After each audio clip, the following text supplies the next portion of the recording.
ตื่นเช้าวันที่22-24ธันวาคม2025นี้อยู่ที่เดินงัวสวนงัวบ้านทงเจริญเมืองคำเกิดแขวงบุรีคำไซได้จัดพิธีกินเจียงบุญนอเปเจ้าของชนเผ่ามงชาวเมืองคำเกิดแขวงบุรีคำไซ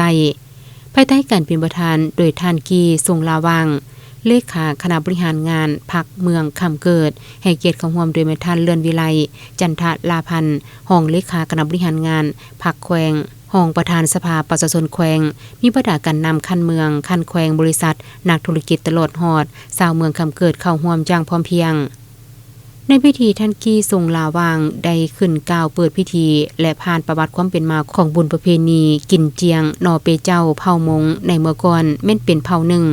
ที่มักอยู่เขตผู้ดอยที่มีอากาศเย็นและมักหากินตามธรรมชาติแบบเลื่อนลอยอยู่ภาคกลางและภาคเหนือของประเทศลาว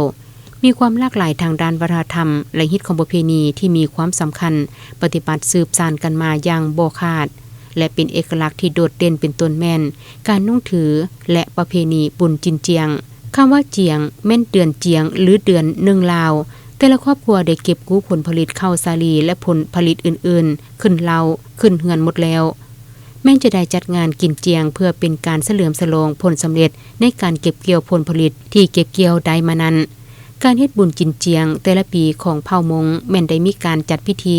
กรรมทางศาสนาตามความเชื่อถือสืบทอดกันมาแต่ปู่ย่าตายายต่อจากนั้นจึงได้มีการเฉลิมฉลองกันตามท่าแห่งที่มีของแต่ละท้องถิ่นและเนื่องในโอกาสที่มีการเฉลิมฉลองบุญปีใหม่ของชนเผ่ามงจากนั้นท่านเลื่อนวิไลจันทรพันธ์ก็ได้ขึ้นกล่าวคำปราศัยต่อพิธีบุญนอเปเจ้าเติมอีกพิธีดังกล่าวจะได้ดำเนินไปเป็นเวลา3วันจึงจะสำเร็จ